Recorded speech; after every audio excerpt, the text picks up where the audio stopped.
The situation continues to be tense in the township of Malamulele, Limpopo, after 4 weeks of violent protests. This comes after the Municipality Demarcation Board's report showed that the Malamulele did not qualify for its own municipality. For more on the information on this report, we are joined from our Pretoria studio by Jane Thupana. She is the chairperson of the Municipal Demarcation Board. Jane, a very good morning to you. Thank you so much for joining us on Morning Live. Good morning, Leanne, and good morning to the viewers. All right, Jane, let's just start off by giving a little bit of detail as to what governs an area to qualify as a municipality. What governs this is a set of criteria. These criteria are drawn from the objectives as well as factors to be taken into consideration as outlined in Section 24 and 25 of the Local Government Municipal Demarcation Act. Amongst those, the spatial integration. You would remember that we come from a divided past, and there is a need. The board has been put in the center to make sure that we defeat the apartheid spatial logic. The issues also would involve a tax base to make sure that citizens are able to benefit from the tax base towards which they contribute.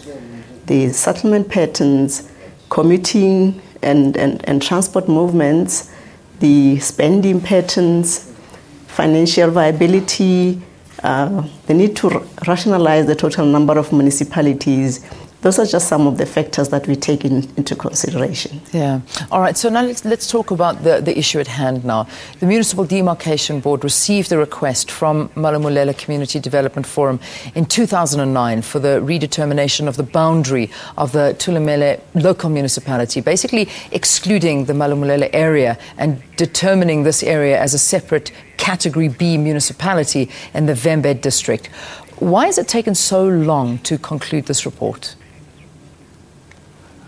The Act requires that when such an application comes from a community or an individual, there needs to be a concurrence by the adjacent municipalities and the MEC for local government in that particular province. After the application was lodged by this community, efforts were made by the board in 2012 and 2011 to obtain a consensus, an indication that there is no objection by these adjacent municipalities and the MEC for local government in the province.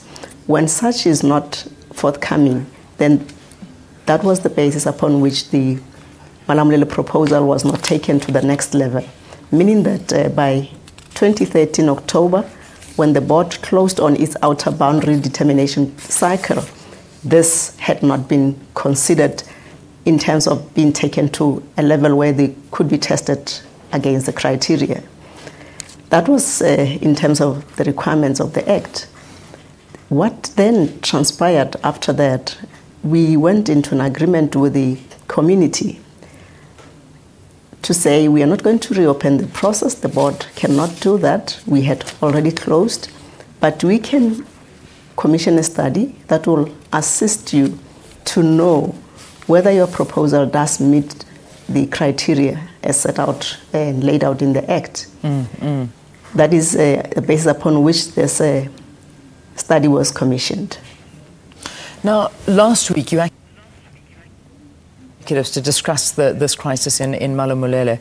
What were your recommendations on the matter? The recommendations on this matter,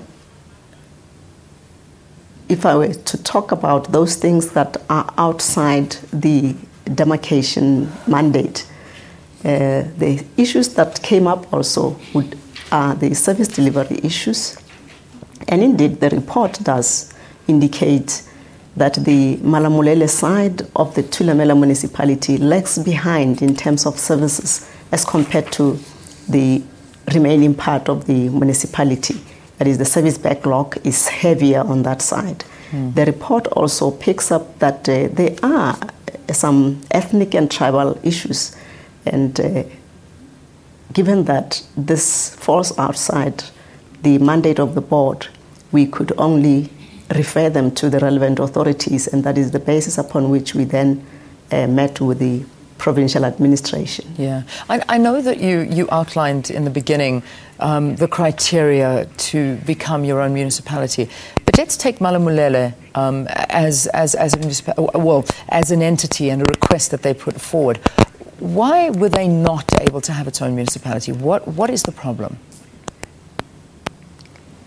The problem is, Leon, in terms of the criteria that I had just outlined, and literally in terms of whether this community would qualify. For example, let's pick up the one, the transport movement and integrated communities.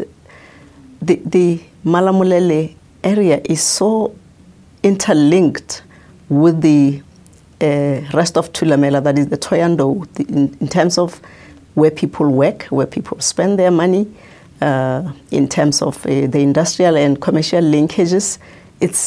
That makes it one unit, and in the current form, they qualify best in terms of that criteria. And once you split them into two, as had been proposed by the Malamulele community, then they lose the essence of that aspect.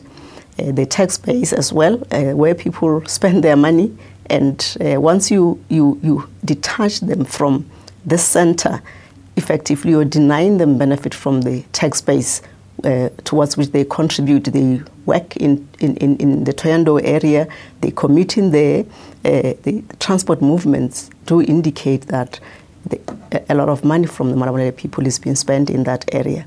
The spatial integration, to a greater extent, if you look at the proposed new municipality, it almost takes us back to the boundaries as they were when we were divided along racial and tribal lines by the apartheid government.